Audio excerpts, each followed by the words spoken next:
इस प्रकार से जो मूल प्रकृति जो अव्यक्त था उसकी सिद्धि व्यक्तों के माध्यम से हो गई और त्रिगुणों के माध्यम से भी मूल प्रकृति की सिद्धि हो गई।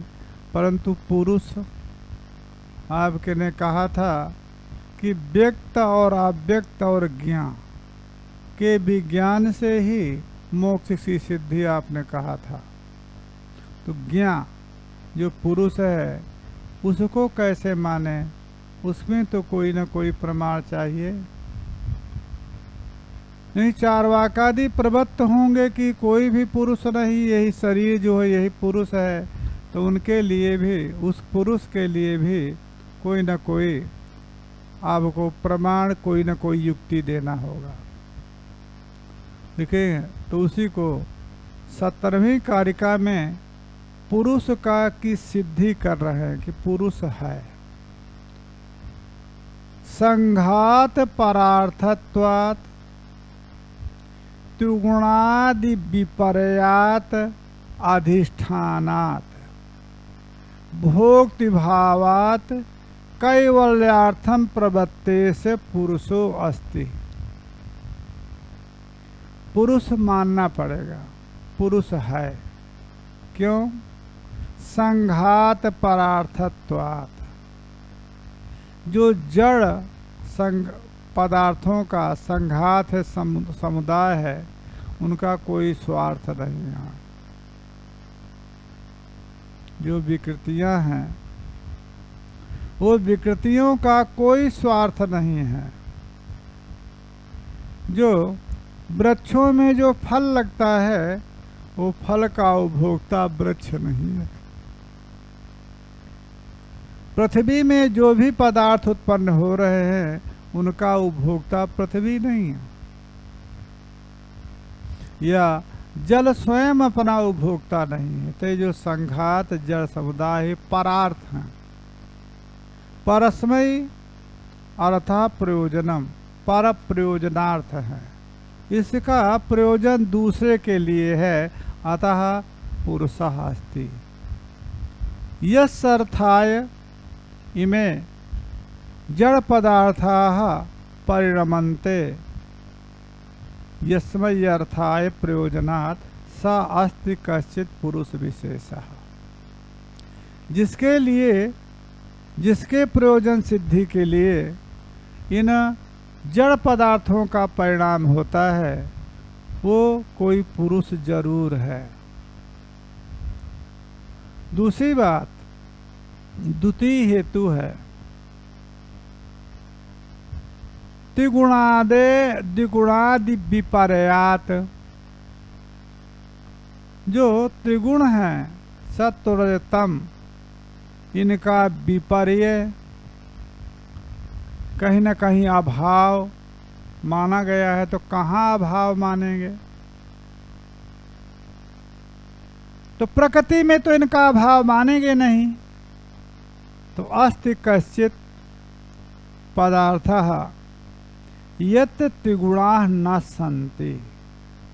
तो त्रिगुण का सत्व रज तम का अभावाधिकरण भी कोई मानना होगा, वो पुरुष ही होगा। समझने में उल्टा लग रहा होगा आप लोगों को कि सत्व रज तम ये पुरुष में नहीं है, पुरुष में नहीं है, परंतु लगता तो ये पुरुष में है। ये सात्विक पुरुष है, ये तामस पुरुष है, कहा वो पुरुष में नहीं है। अपितु जो पुरुष की उपाधि शरीर है, उस शरीर में रहने के कारण पुरुष में प्रतीत होते हैं। तो पुरुष में त्रिगुणों का जहाँ विपर्य है, त्रिगुणों का अभाव कहीं न कहीं मानना पड़ेगा, तो अभाव अधिकार वही होगा। तीसरा हेतु अधिष्ठानात्, अधिष्ठितो वर्तते, जहाँ पर अधिष्ठित होते हैं पदार्थ उसको अधिष्ठान कहते हैं। तो अधिष्ठान जो है, प्रकृति को क्यों नहीं मान लेते हैं आप? कहाँ प्रकृति अधिष्ठान नहीं होता है।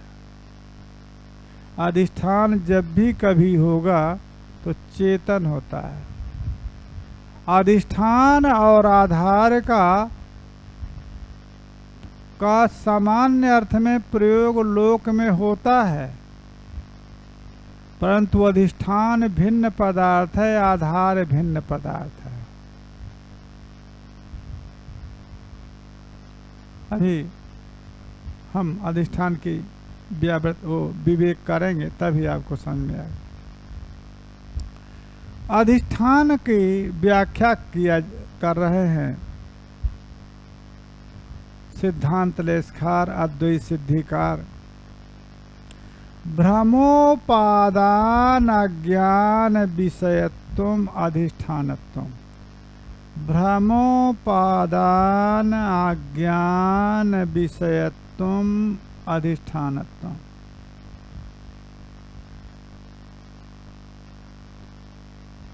ठीक है, तो चलिए, तो जो अधिष्ठान होता है वो आत्मा ही होता है, पुरुष ही होता है। तो भ्रम क्या है? ये जागतिक पदार्थ। एक लौकिक दृष्टांत से समझेंगे तो आपको जल्दी समझ में आएगा। जैसे सुक्ति रजत ये भ्रम है, सुक्ति रजत ये भ्रम है, और इस भ्रम का उपादान अज्ञान कौन है? सुक्ति विषय का ज्ञान। क्योंकि जब तक सुक्ति का ज्ञान नहीं होता है तब तक वहाँ पर रजत विषय का भ्रम होता है। तो उसका उपादान कारण सुक्ति अवच्छिन्न चैतन्य विषय का अज्ञान हुआ न। दूसरे स्थल में लेने, जब तक रज्जु का ज्ञान नहीं है, रज्जु के स्वरूप का ज्ञान नहीं, तभी तक सर्प न प्रतीत होता है। तो जो सर्प भ्रम है वो सर्प भ्रम क्या उपादान कारण कौन हुआ? रज्जु विषय का ज्ञान। और वो जो रज्जु विषय का ज्ञान है, उस रज्जु विषय का ज्ञान का विषय कौन होगा? रज्जु। इसलिए रज्जु अधिष्ठान है। आश्रय, आश्रय, आधार और अधिकरण ये तो पर्यायवाची हैं, परंतु अधिष्ठान पर्यायवाची नहीं है। क्योंकि अधिष्ठान को यदि पर्यायवाची आधार का पर्याय कहेंगे, आधार मानेंगे, तो आधार आधे से निरूपित होता है। अयम आधारः कस्य, किसका आधार है? तो आधे से ज्ञापित होता है, आधे से निरूपित आधार होता है। तो आत्मा अधिष्ठान है, पुरुष अधिष्ठान है, सभी का आधार नहीं है। तो ये त्रिगुणात्मक प्रकृति है। वो त्रिगुणात्मक प्रकृति विकृतियों का अपने गुणों का आधार है, और पुरुष अधिष्ठान है। क्योंकि जब तक पुरुष का स्वरूप ज्ञान नहीं हो जाता तब तक ही ये संसार भ्रम है।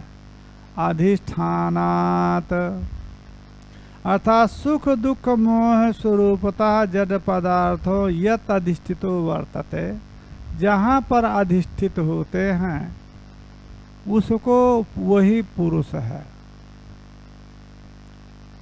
कहा सुख दुख ये सब तो प्रकृति के गुण हैं, कहा उपभोक्तित्वेन वो पुरुष में भी आश्रित होते हैं। सुख दुख सब तो प्रकृति के गुण हैं, प्रकृति की विकृतियों के गुण हैं, परंतु वो उनका उपभोक्ता तो पुरुष है, तो इसलिए अधिष्ठित है। चौथा हेतु दिया भोक्तिभावात्। भोक्तिभाव माने भोक्तित्व। भोक्तित्व, भोक्तित्व जो है प्रकृति में नहीं है, अना विकृति में है। तो प्रकृति का जो विकार हो रहा है, इस विकार किसके लिए हो रहा है? किसके उपभोग के लिए होता है? तो जो ये प्रकृति का उपभोक्ता है, विकारों का उपभोक्ता है, वो पुरुष है। और दूसरी बात, कैवल्य के लिए प्रवृत्ति है, कहा जो ज्ञानी जन हैं, ज्ञानशील हैं, उनकी मोक्ष के प्रति प्रवृत्ति होती है। तो मोक्ष के प्रति प्रवृत्ति होती है तो स्वस्वरूप ज्ञान, पुरुष के स्वरूप का ज्ञान। तो यदि वो पुरुष नहीं होता, प्रकृति और विकृति ही केवल होती, तो मोक्ष के प्रति प्रवृत्ति निरर्थक हो जाती। तो है मोक्ष के प्रति प्रवृत्ति देखी गई है, इसलिए भी पुरुष को मानना पड़ेगा, क्योंकि मोक्ष प्रवृत्ति प्रकृति स्वरूप ज्ञान या विकृति स्वरूप ज्ञान से नहीं हो सकती है, स्वस्वरूप ज्ञान से हो सकती है। यदि प्रकृति और विकृति से अतिरिक्त कोई पुरुष नहीं है तो मोक्ष की प्रवृत्ति भी निरर्थक होगी। अतः इन 4-5 हेतु से जो है पुरुष को सिद्ध किया। अब वो पुरुष एक है कि अनेक है? पुरुषः जीवात्मा।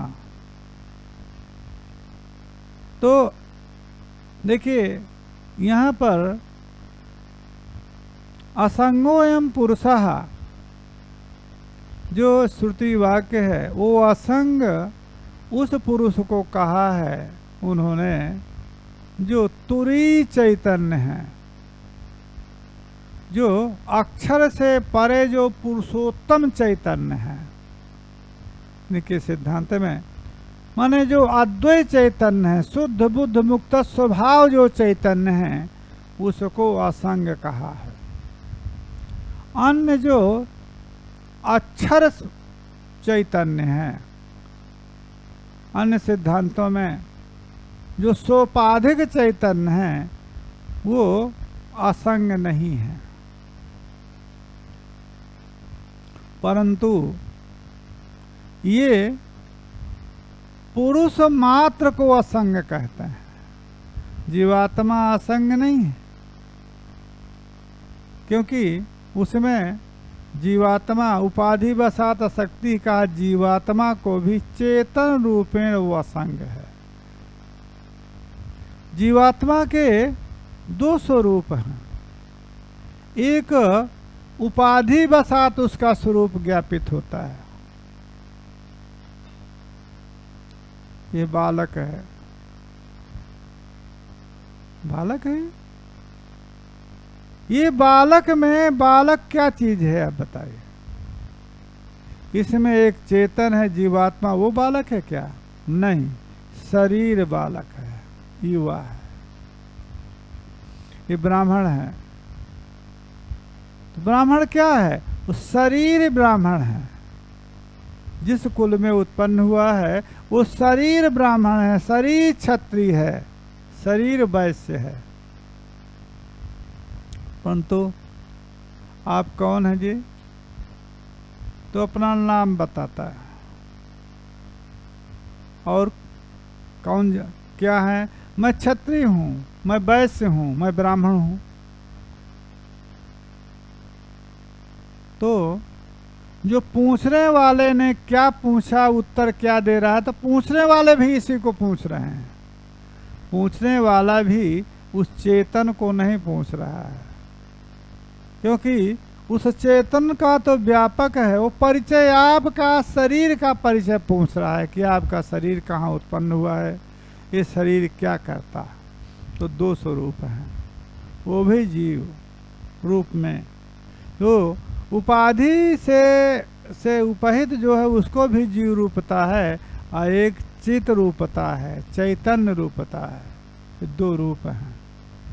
तो प्रत्येक जो उपाधियां हैं, प्रत्येक उपाधियों में जो चैतन्य है, चिद रूपता है वो अनेक जीववाद है, अनेक जीव।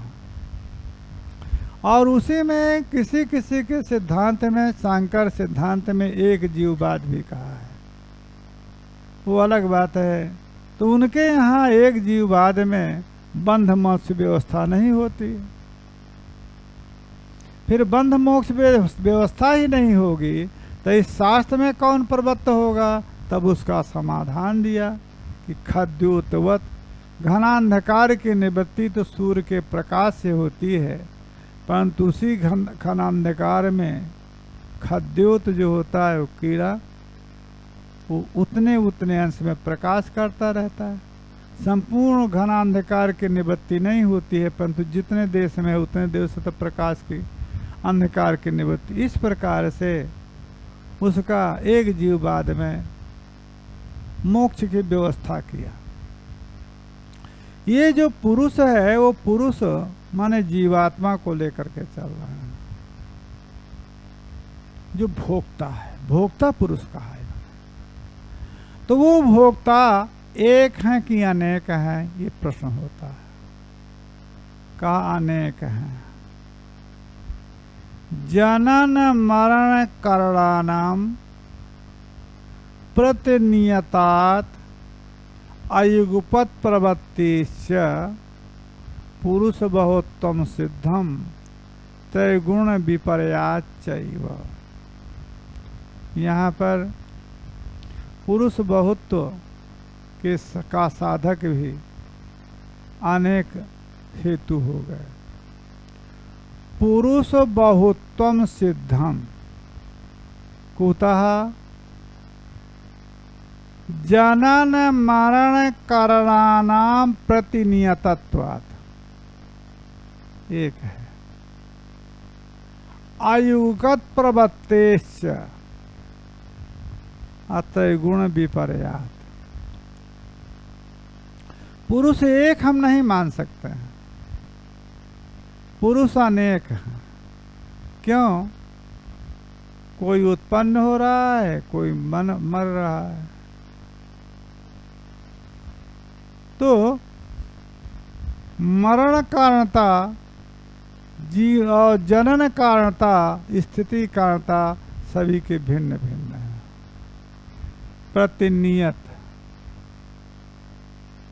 माने कोई मर रहा है तो कोई जन्म ले रहा है, कोई वृद्ध हो रहा है, तो प्रतिनियत है। तो प्रतिनियत होने का यदि पुरुष एक है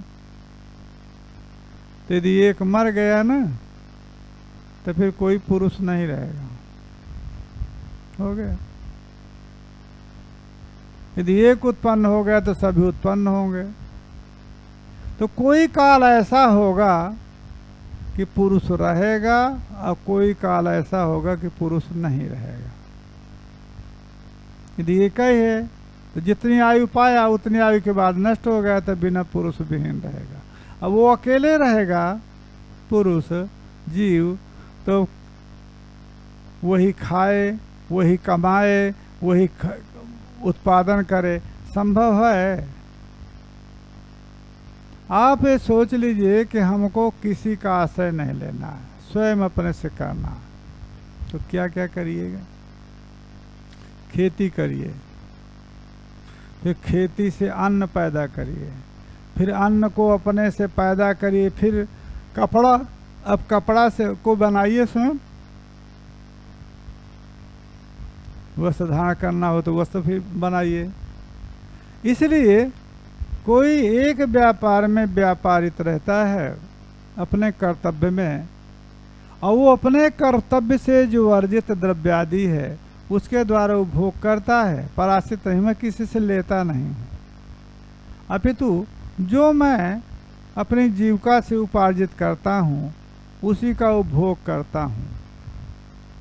परंतु उपभोग के लिए खेती करने वाला कोई दूसरा होगा जिस अन्न को खाते हैं, फल उत्पादन करने वाला कोई दूसरा होगा जिस फल को खाते हैं, साग उत्पादन करने वाला कोई दूसरा होगा जिसको अपने पैसा से तो खाते हैं, परंतु पैसा नहीं खा सकते हैं ना। आप ये कह सकते हैं कि मैं किसी से परवृत्ति नहीं हूँ, मैं अपने से जो उपार्जित, अपने से जो कमाता हूँ उसी से मैं खाता हूँ, मैं किसी से कुछ नहीं लेता हूँ, मत लीजिए। परंतु जो आप खाते हैं, अन्न खाएंगे, रुपए तो खाएंगे नहीं, फल खाएंगे, दूध पिएंगे, उसको कोई उपार्जित करने वाला है, भले ही आपके द्रव्य से वो प्राप्त हो रहा है। इसलिए यदि एक जीव रहेगा तो कहाँ से उपलब्ध होगा? उपभोग ही नहीं उसका हो पाएगा, या तो उत्पन्न होगा या इसीलिए जहाँ एक जीववाद की चर्चा आई है वहाँ पर भी उन्होंने एक जीववाद, एक जीव को प्रधान कहा है, अन्य को जीवाभास कहा है। वेदांत में एक जीव प्रधान है, आभासवाद, तीन वाद वहाँ पर प्रवृत्त होते हैं। एक अवच्छेदवाद जो भ्रांतिकार का है, एक प्रतिबिंबवाद जो विवरणकार का है, और एक जो है आभासवाद, वो जो है वार्तिककार सुरेश्वराचार्य का है। तीन सिद्धांत अद्वैतवाद में जीव के लिए बताए जाते हैं। तो प्रतिबिंबवाद में भी कहीं अंतःकरण की उपाधि को बिंब का आश्रय माना है। तो अंतःकरण भिन्न होने के कारण पुरुष बहुत सिद्ध होता है, पुरुष अनेकत्व सिद्ध होता है।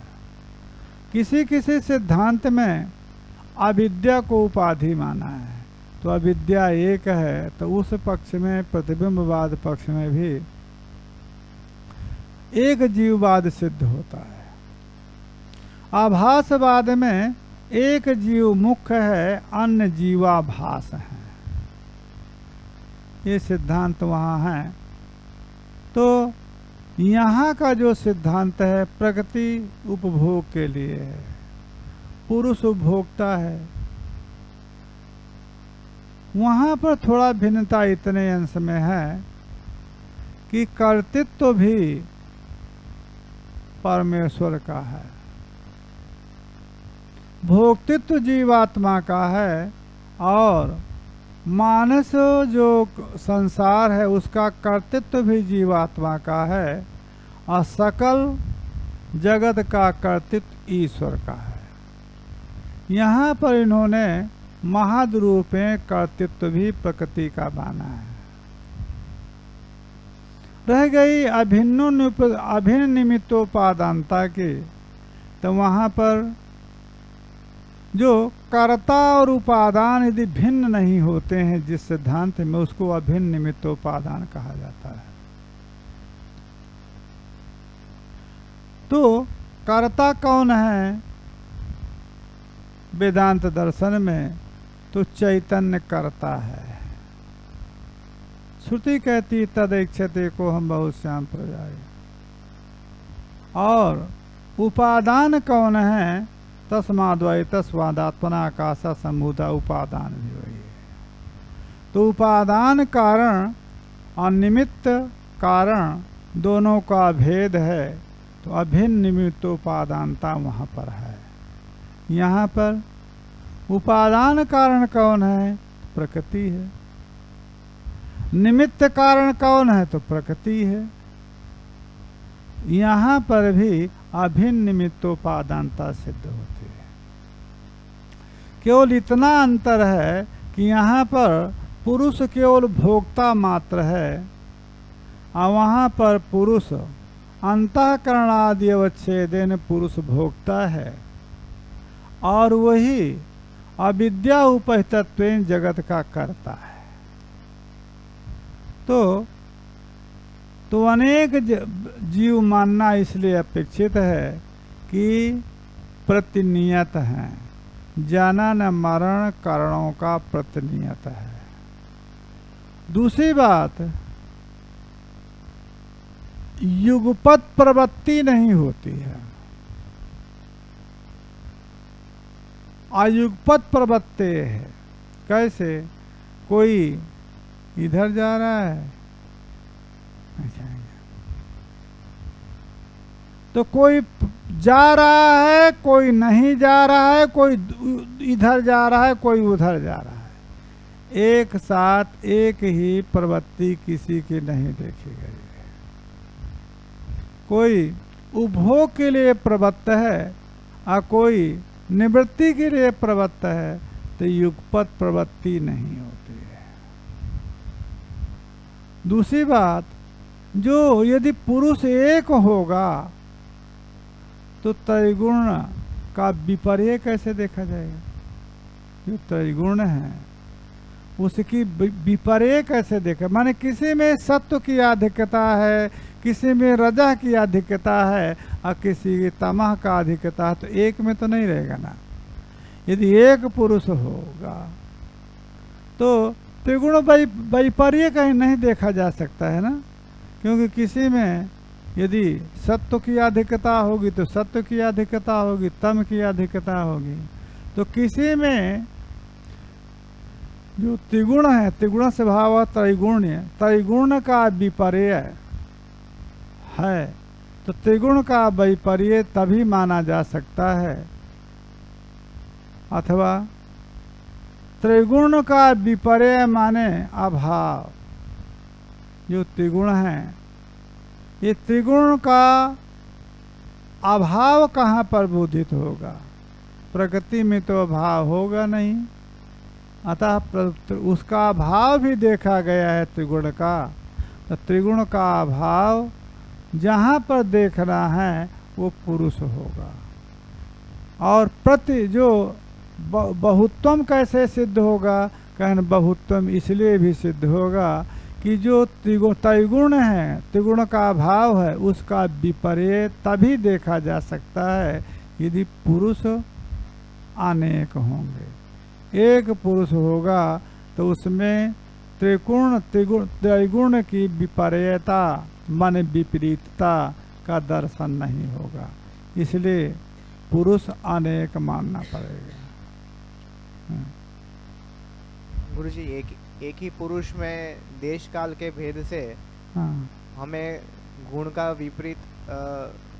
वैपरीत्य देखा जाता है, तो उसमें क्या समझ सकते हैं? एक ही पुरुष है लेकिन अलग अलग देश, रात्रि में अलग गुण प्रधान है, दिन में अलग गुण प्रधान है, तो वैपरीत्य तो एक ही पुरुष में भी देखा जा सकता है?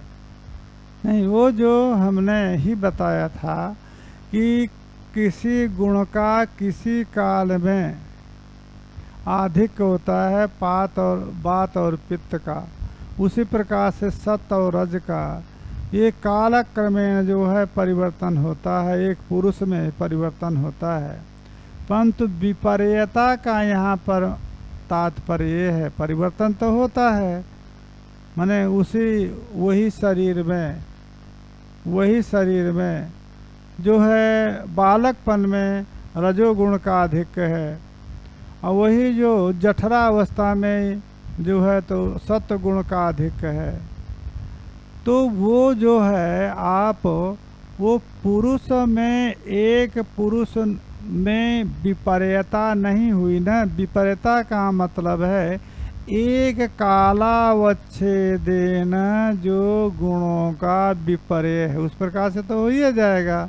सभी काल में सभी के गुणों में साम्यता नहीं रहती है, किसी काल में कोई गुणों का अधिकता हो गई और किसी काल में, उस प्रकार से काल भेदात और अवस्था भेदात एक ही पुरुष में त्रैगुण विपर्य हो सकता है, परंतु एक कालावच्छेदेन विपर्यता हमको कहनी है। क्योंकि यदि एक पुरुष को लेंगे तो अभी कोई माने बालक है, बालक में रजोगुण की अधिकता है, वही जब 16 साल की अवस्था तक पहुंच जाता है, युवा होता है, तब सत्व गुण की अधिकता है। और वो सत्व गुण की अधिकता चलते चलते जब उसका अंतिम समय आ जाता है तो तमो गुण की अधिकता हो जाता है, निरोध शक्ति, सब इंद्रियां काम देने लगे। तो आप समझते हैं कि एक ही गुण एक पुरुष में ही वैगुण है, नहीं। तो विगुणता कहाँ एक पुरुष में हो? विगुणता तो ये है कि वो तो भिन्न भिन्न काल में न वैगुण है, एक काल में विगुणता हो उसी का तो किसी में विगुणता उसको ही वैगुण कहेंगे। तो एक कालावच्छेदेन एक पुरुष में वैगुण नहीं रहेगा।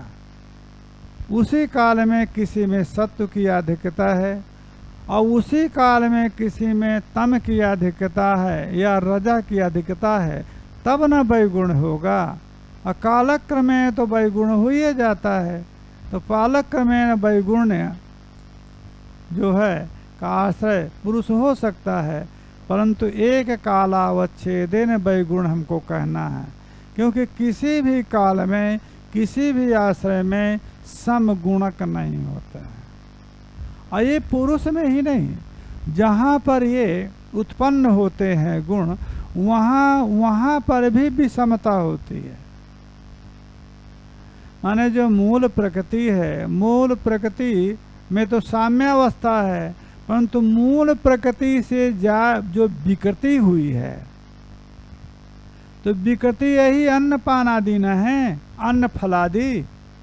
तो इन अन्न फलादि में भी किसी में सत्व की अधिक होता है, किसी में रजह का अधिक होता है, किसी में तमह का अधिक होता है। इसीलिए आहार के लिए आप लोगों को, संतों को, साधकों को इसीलिए न आहार के लिए बताया जाता है कि ये आहार मत करना, मांस मदिरा का पान मत करना, और ये जो अन्न भी उत्पन्न होते हैं तो सभी को मत खाना।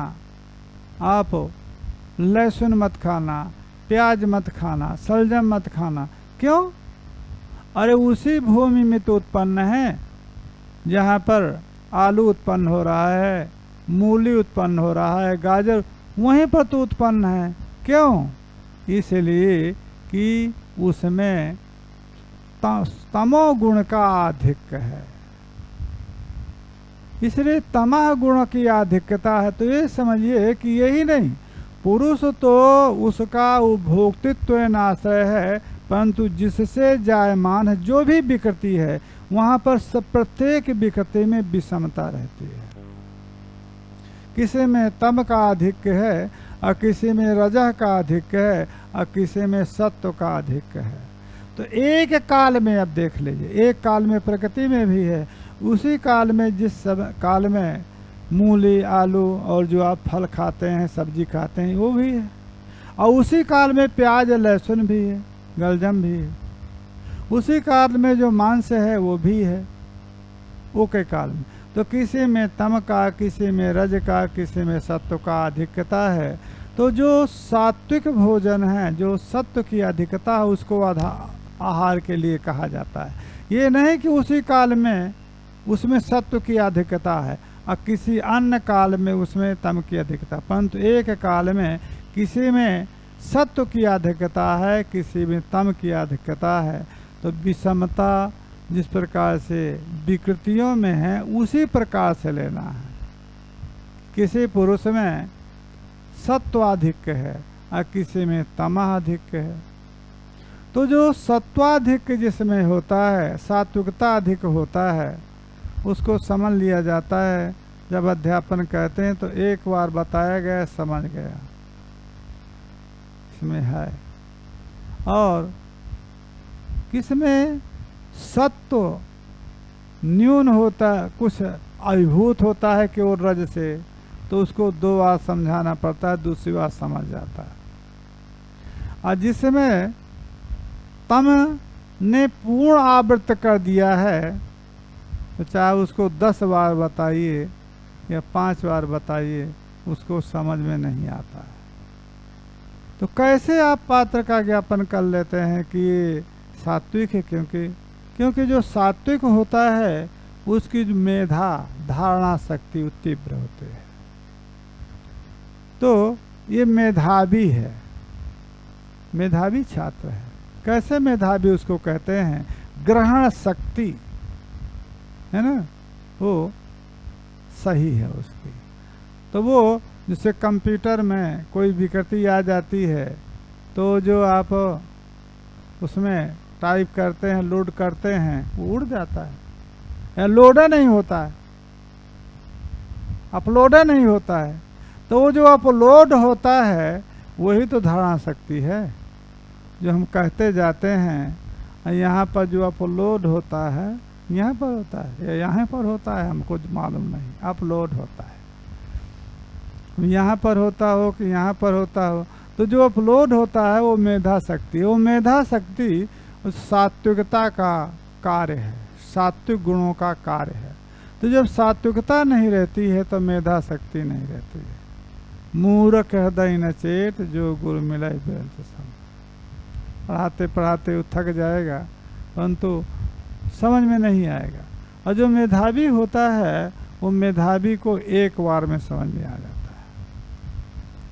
तो आप बताइए, उसी काल में एक 3 बार में समझने वाला है और एक बोलिए नहीं कि समझ गया और एक 2 बार में समझने वाला है।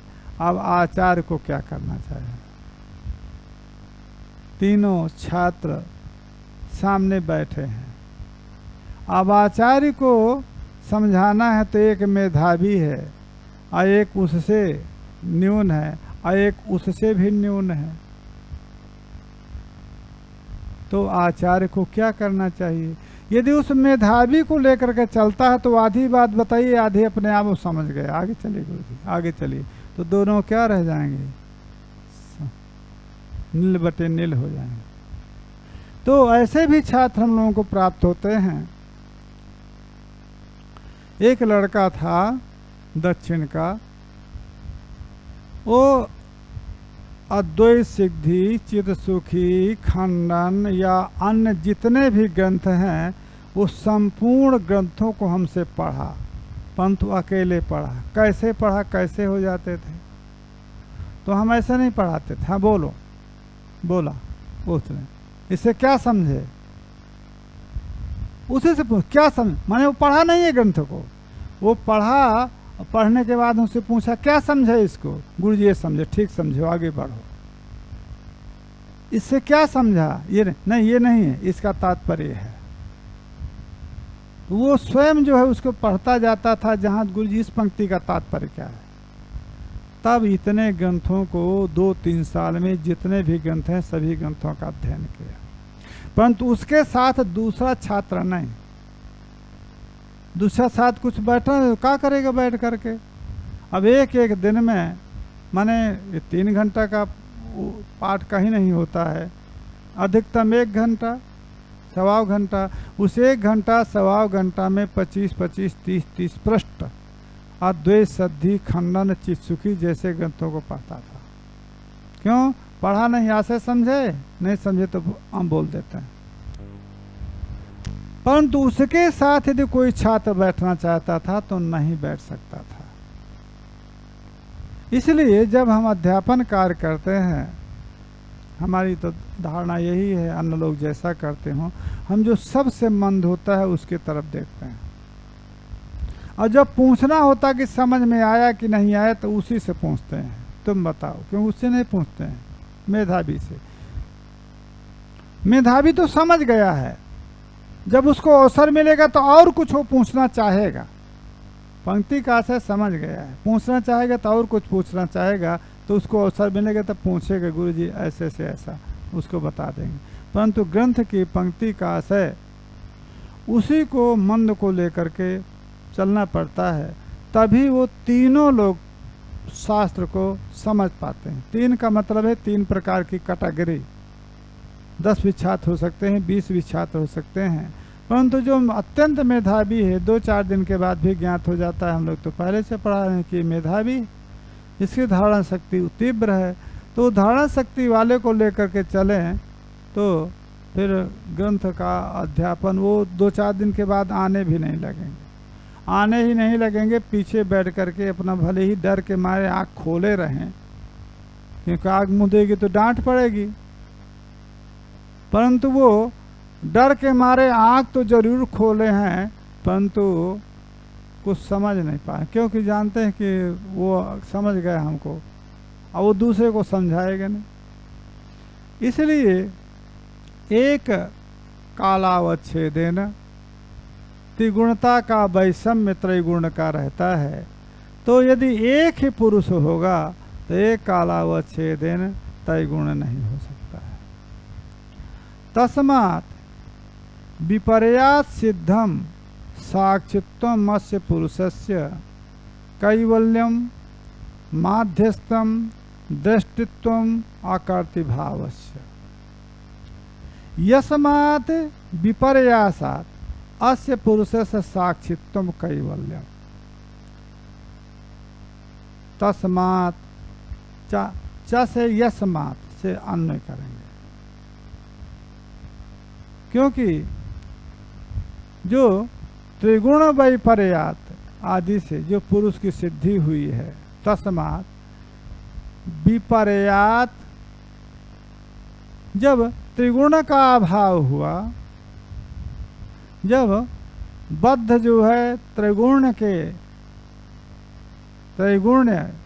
का विपर्य है, और जब त्रिगुण का विपर्य का है पुरुष आश्रित, तो उसके विपर्यासात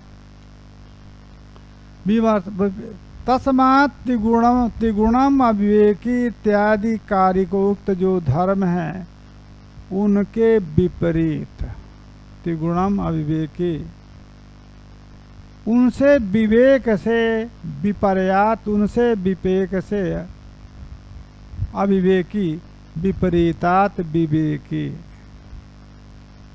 तस्मात् विपर्यात जो अविवेकिता बताई गई है, वो अविवेकिता से विविक्त सिद्धम, अब विविक्त जो सिद्ध है उसमें साक्षित्व भी सिद्ध है। साक्षित्व किसको कहते हैं?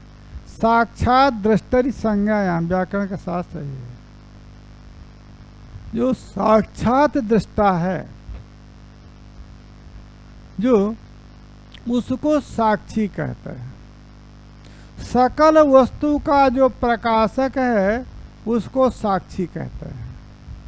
तो वस्तु का प्रकाशक इसीलिए है कि जो त्रिगुण हैं, जो अविवेकी हैं, उन अविवेकियों से भिन्न है पुरुष। यदि अविवेकी जो व्यक्त अविवेक्त जो अविवेकी हैं उन्हीं के समान ही होता पुरुष, तो साक्षित्व तो नहीं होता। इस पुरुष का साक्षित्व तो तभी है जब ये अविवेकी जो व्यक्त और अव्यक्त पदार्थ हैं उनसे भिन्न है, तभी इसमें साक्षित्व है। और इसीलिए इसमें कैवल्यम माध्यस्थम और कैवल्य रूपता भी, कैवलम एकांतिक आत्यांतिक दुख त्रय राहित्यम कैवल्यम, कैवल्य की व्याख्या उन्होंने किया है। दुख त्रय अभिघात को कैवल्य उन्होंने कहा है। तो कैवल्य किस में रहेगा? तो इसी पुरुष में। कब? विपर्यात, विपर्यास, विपर्यास से माने जो अविवेकिता है, वो अविवेकिता के विपर्यास के कारण ही इसमें साक्षित्व है। अविवेकिता के विपर्यास के कारण ही पुरुष में कैवल्य है। कैवल्य माने जो एकांतिक आत्यांतिक दुख त्रय का राहित्य है, और माध्यस्थ स्वपक्ष परपक्ष शून्यत्व। जो मध्यस्थ होता है ना, मध्यस्थ को लोक में मध्यस्थ को ही साक्षी मानते हैं। लोक में साक्षी का व्यवहार मध्यस्थ में होता है। न्यायालय में उसको गवाह कहते हैं, गवाह कहते हैं, साक्षी भी कहते हैं। गवाह की हिंदी या संस्कृत भाषा साक्षी है। कोई जब मुकदमा केस चलता है तो वो किसी पक्ष के प्रमाण के लिए साक्षी उपस्थित करना पड़ता है। तो माध्यस्थ, तो साक्षी जो है, क्यों उसको माना जाता है? वो किसी का पक्ष का नहीं होना चाहिए। ऐसा नहीं होगा कि आप अपने पक्ष को स्थापित करने के लिए अपने पिताजी को साक्षी बना लें, वो मान्य नहीं होगा। अपने पुत्र को बना ले, मान्य नहीं होगा, क्योंकि वो किसी पक्ष से संबंधित हो गया। पुरुष इसीलिए मध्यस्थ है, क्यों? स्वपक्ष परपक्ष शून्य है, माने उपकार अपकार राहित्य है। न किसी का उपकारक है, न किसी का अपकारक है। दृष्टुत्व है, दृष्टा पुरुष ही है। केवलम विषय स्वरूप वस्तु नाम दर्शन, केवल वस्तु स्वरूप का दर्शन मात्र करता। जो प्रकृति है या विकृति है, इनका दर्शन करता रहता है, तो ये दर्शन के माध्यम से उनका उपभोग करता रहता है, तो बद्ध है। और प्रकृति उपभोग समाप्त होने के बाद उसका परिणाम रुक गया तो मुक्त है। इस प्रकार से माध्यस्थम दृष्टित्वम और कर्तृत्व, दृष्टा भी है और कर्ता भी है, इस प्रकार का विपर्यासात, माने वो जो अविवेकी विपर्यास है, उनसे जो वैपरीत्यता है व्यक्ता व्यक्त से, उसके कारण उस पुरुष का साक्षित्व भी सिद्ध है, कैवल्य भी सिद्ध है, माध्यस्थ भी सिद्ध है, दृष्टित्व भी सिद्ध है, और आकर्तित्व का भाव माने आकर्तित्व, ये भी सिद्ध है।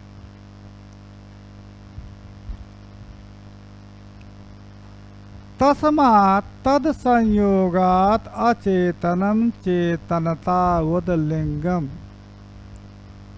गुणकर्तृत्वे च तथा कर्तायु भवति उदासीनः। काहे बताइए? तो आप कह रहे हैं कि कर्ता ये है ही नहीं, परंतु भान इसको कर्ता का कैसे होता है? इसलिए मैं कह रहा था ना कि माने ये सब बातें जो है पूर्व में बताई जा चुके हैं सिद्धांतों को, जो यहाँ बताया जा रहा है। लगता है कि उनको पहले ध्यान नहीं रहा कि हमको आगे भी कुछ कहना है ना। इसलिए पूर्व में, इसलिए हमने कहा कि अब ये जो यहाँ पर बताया जा रहा है कि पुरुष कर्ता नहीं है, अपितु कर्ता प्रकृति है, महातत्व है। तस्मात् तत्संयोगात्, इसलिए इसके संयोग से, पुरुष के संयोग से, समझा जी? यही समझना है, इसके बाद में तो पुरुष के संयोग से अचेतन जो महातत्व है, वो चेतनतावद यु लिंगम, लिंग जो है आपने बताया था ना, जो विकृति है उसको लिंग बताया था। किसका? प्रकृति का। तो लिंगम जो विकृति है, महातत्व है, वो स्वयं चेतन नहीं है। जब चेतन से उत्पन्न नहीं हुआ तो चेतन कैसे हो जाएगा? अचेतन जो प्रकृति है उस अचेतन से उत्पन्न है, तो चेतन तो हो नहीं सकता है। परंतु तत्संयोगात, जो चेतन पुरुष है उसका संयोग होकर के चेतन हो गया। कैसा संयोग भाई? क्यों संयोग हो गया? कहा संयोग इसलिए हुआ कि जो सृष्टि का क्रम इनके यहाँ है, तो प्रकृति पुरुष संयोग सृष्टि के प्रति कारण है। और प्रकृति पुरुष जो वियोग है वो मुक्ति है या मुक्ति का कारण है। तो प्रकृति पुरुष के उपभोग के लिए जब परिणत होती है तो प्रकृति भी द्रव्य है और पुरुष भी द्रव्य है, तो संयोग ही होता है, संयोग सम्मत। तो जब पुरुष के साथ संयोग हो गया तो उस संयोग से अचेतन प्रकृति भी चेतन हो गए। बहुत व्याख्यान इस विषय में दिया गया है। जिस प्रकार से जो प्रभा है, प्रभा का संयोग जब हम स्वच्छ द्रव्य से करते हैं तो वो स्वच्छ द्रव्य अचेतन माने अप्रकाश, अप्रकाशित जो द्रव्य है वो भी प्रकाश के सन्निकर्ष से प्रकाशवत हो जाता है। ये लोक में देखा गया। उसी प्रकार से चेतन पुरुष है और उस चेतन पुरुष के संयोग से जो अचेतन महत तत्व है वो चेतनतावत भवति लिंगम। गुण कर्तृत्व तथा कर्तायो भवति उदासीनः। देखिए गौण कर्तृत्व हो गया, प्रधान कर्तृत्व किसमें है? अचेतन जो महत्तत्व है उसमें प्रधान कर्तृत्व है, परंतु पहले ही बताया जा चुका है। तो वो जो महत्तत्व का चित्त का परिणाम विषयाकार में हुआ है, तो वो परिणाम जब हुआ है तो उसमें चिति का पुरुष का प्रतिबिंबन हो गया है। तो प्रधान कर्तृत्व अचेतन, वो चेतन जो हो गई प्रधान कर्तृत्व महत्तत्व में है, और गौण कर्तृत्व जो है तो इसमें आ गया। कहते हैं भगवान जब गोवर्धन को उठा लिए, कहीं किताबुता में तो ऐसा नहीं, पुस्तकों में तो नहीं लिखा है, परंतु रोचक बनाने के लिए कथावाचक कहते हैं कि जब भगवान उठा लिए तो ग्वालों ने सोचा कि नहीं नहीं नहीं नहीं, हम भी इनकी सहायता करें, तो वो भी डंडी लगा करके, तो मैं भी इस गोवर्धन को उठा रहा हूं। भगवान ने अपने ऐश्वर्य से उसको उठा लिया। तो जो वहां पर ग्वाला थे तो सोचे कि अरे ये छोटा सा बालक है, कहीं दब जाएगा, अरे हम लोगों का भी तो कुछ कर्तव्य होता है, तो वो भी हाथ लगा लिए। तो प्रधान कर्तृत्व किस में है? ईश्वर में है, और गौण जो है उनमें है, वो भी अपने को कर्ता मान रहे हैं। उसी प्रकार से यहाँ पर विपरीत है। विपरीतता ये है कि जो महत्तत्व है, बुद्धि तत्व है, वो करता है, परंतु उससे तादात्म्य हो जाने के कारण जो उदासीनः पुरुषः कर्ता इव भवति, गौण कर्तृत्व आने के कारण जो उदासीन है, कर्तृ कारण कार्य से जो रहित है, उसमें भी कर्तृत्व का उदासीन भी कर्ता के समान भास होता है। कहा क्यों?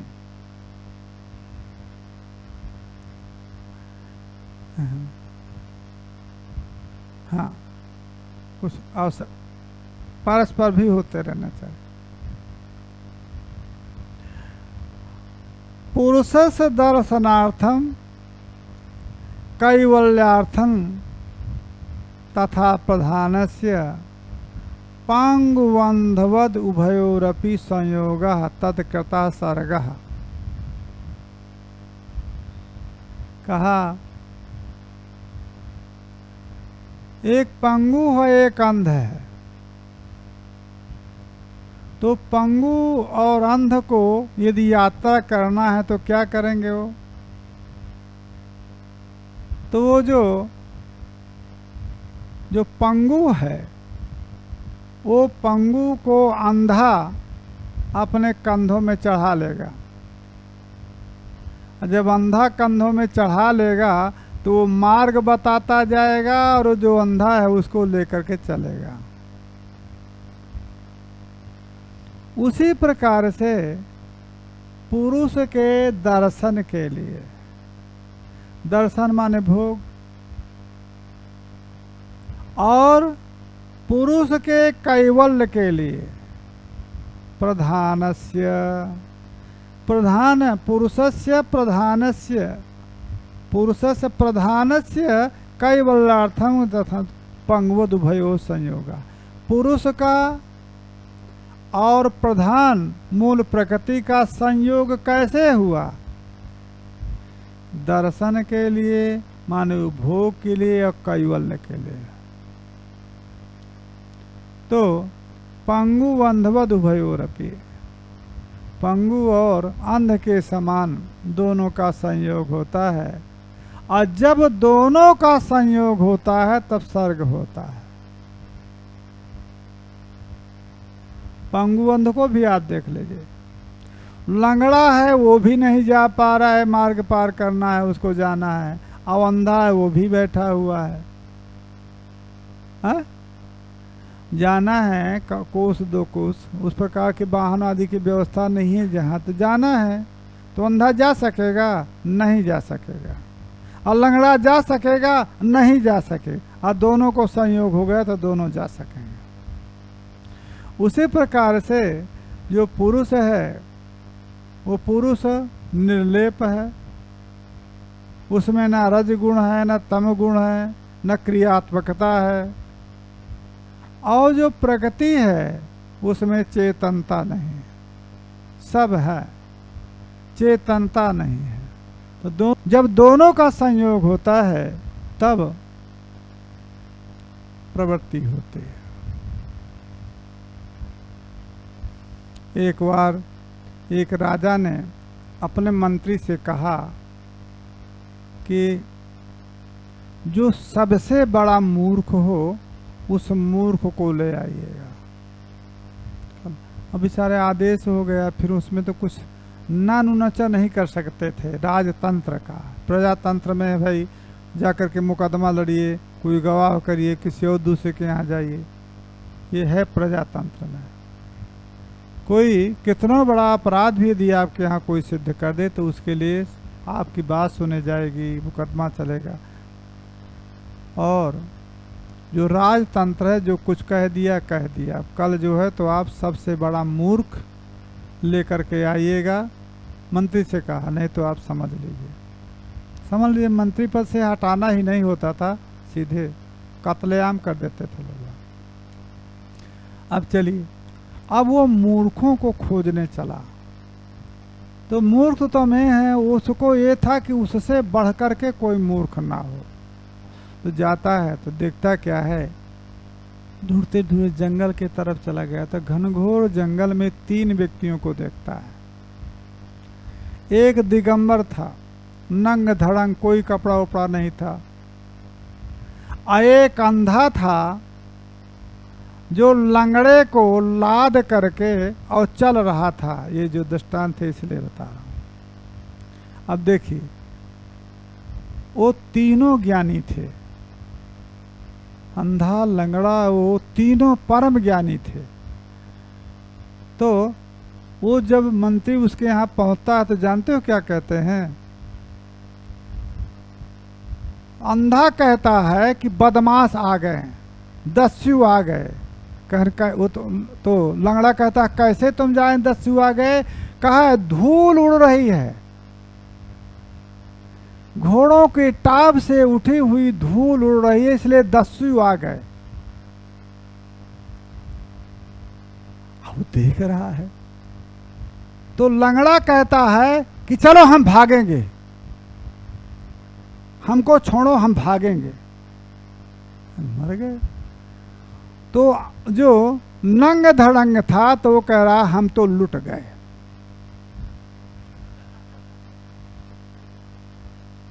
मंत्री कहा, भैया जो अंधा है वो कह रहा है धूल उड़ रही है।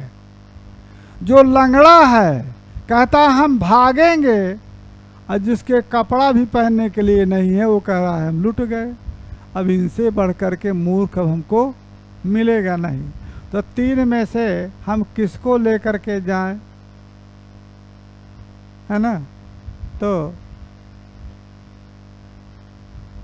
बताया, सोचा कि यदि लंगड़े को लेकर जाते हैं तो लाद करके ले जाना पड़ेगा, यदि अंधे को ले जाते हैं तो पकड़ करके ले जा। यही सरल है। कौन? ये नंगा जो है, इसको डांट देते हैं, चलो चला जाएगा। डांटा कि मैं मंत्री हूँ, चलो मेरे साथ। विरक्त थे, कहीं पर ले जाइए, ले गए। राजा के यहाँ प्रस्तुत किया कि ये सबसे बड़ा मूर्ख है। तीन थे बराबर, परंतु इसको मैं लाया हूँ। मूर्खता का प्रमाण दिया। राजा ने कहा उससे कि ठीक है, सिद्ध हो गया सबसे बड़ा। पर उस मूर्ख से पूछते हैं राजा कि बताइए तुमसे बड़ा कोई मूर्ख आज तक मिला है? कहना अभी तक नहीं मिला है। कहें जल्दी हमको मूर्ख ला करके दीजिए, हमको उस मूर्ख को जानना है, हमारे पास समय नहीं है ज़्यादा। कहन कहाँ जाना है? कहा कि ये मालूम नहीं है। कहा कौन कौन जाएगा?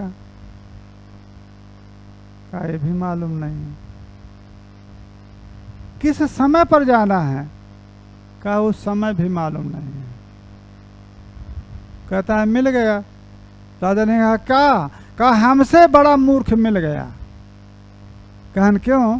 कहा इसलिए कि हमको मालूम है कब जाना है और कहाँ जाना है, और मेरे साथ कौन जाएगा।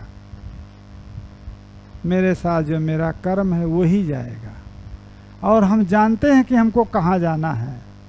और आपका इतना वैभव रहते हुए भी आपको ये ज्ञान नहीं हुआ कि मुझको इस शरीर छोड़ करके कहाँ जाना है, इसलिए आप सबसे बड़े मूर्ख हैं।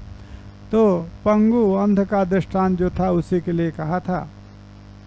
तो संयोग से सर्ग होता है। तो जब पुरुष और प्रकृति का, पुरुष का दर्शन प्रयोजन है और प्रधान का कैवल्य प्रयोजन है, उभयों का जो संयोग है पंगु अंधवत। तो ये जब पुरुष का प्रधान का कर्म से प्रधान से सर्वकांत्वात् ये दुर्शन तत्पुरुष दर्शन। तो कहा कि कैसे? कहा उपभोग और मोक्ष दोनों के प्रति प्रकृति ही कारण है। तो प्रकृति जब पुरुष का उपभोग उत्पन्न होता है तो प्रकृति का परिणाम होता है। प्रकृते महांस ततो अहंकारः तस्मात् गणः शोधकः तस्मादपि शोधकात् पंचभ्यः पंचभूतानि। ये विकार की अवस्था है। प्रकृति से जब पुरुष का उपभोग उत्पन्न होता है, उपभोग काल उत्पन्न होता है, तो उसके उपभोग के लिए पुरुष कुछ नहीं करता है, अपितु वो प्रकृति ही उपस्थापित करती है ना। यहाँ कुछ आप लोगों को करना पड़ता है। कहने गुरु जी ये कैसे कह रहे हैं? प्रकृति जो है उपभोग के लिए कुछ नहीं, हमको स्वयं जा करके लाना पड़ता है। खाना लाते हैं, खाते हैं तो उपभोग होता है। यही आपकी मूर्खता है। उपभोग किसका करते हैं? जिसका उपभोग करते हैं वो क्या है? वो प्रकृति है, विकृति है। वो आपके उपभोग के लिए पैदा हुई है। आप ये मत समझिए कि हम स्वयं उपभोग कर लेते हैं। स्वयं आप सोचें कि हम पुरुष हैं, पुरुष तो अब मनुष्य सिद्ध हो गया, अब पुरुष हैं, हम स्वयं उपभोग कर लेंगे तो प्रकृति को छोड़ दीजिए, करिए उपभोग, किसको करेंगे? अपना हाथ पैर खा लेंगे कि हाथ पैर ओढ़ लेंगे। तो इसलिए जो प्रकृति है पुरुष के उपभोग के लिए परिणत होती है, उसके परिणाम को यहाँ पर बताया गया है। इस प्रकार से माने ये जो कारिका को है, इस कारिका को न मालूम कितने बार व्याख्यान में बता चुके होंगे। प्रकृति महान, प्रकृति से महातत्व, महातत्व से अहंकार, अहंकार से पंच तन मात्रा और 11 इंद्रियां, है ना, षोडश का। तस्मात् षोडशमात् पंचभ्य पंचभूतानि। अब वो जो षोडश हैं, उन षोडशों में से जो पंच तन मात्राएं हैं, उन पंच तन मात्राओं से पंच महाभूत उत्पन्न हुए। इतना ही केवल है, इसका और ज्यादा व्याख्या इसमें कोई है नहीं। अब प्रत्येक के धर्म बताएंगे हम। जो महातत्व है उसका धर्म क्या है? अध्यवसायोर बुद्धिर्धर्मः, ज्ञानम विराग ऐश्वर्यम, सात्विकम एतद्रूपम, तामसम अस्माद् विपर्यस्तम।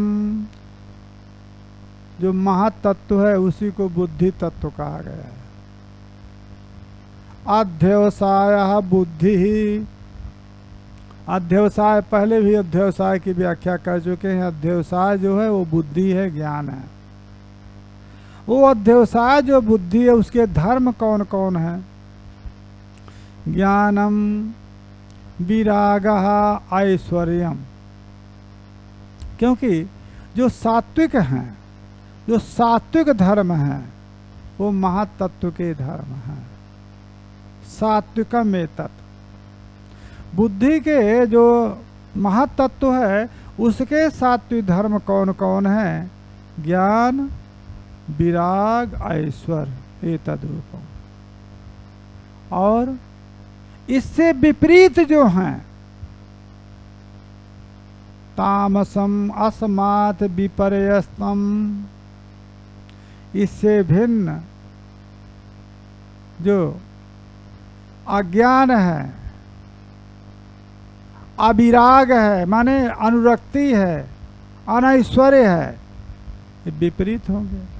विपरीत माने यदि वो महातत्व में यदि तमोगुण या रजोगुण की अधिकता है, सतोगुण का अल्पता है, तो भिन्न होंगे, अज्ञान होगा।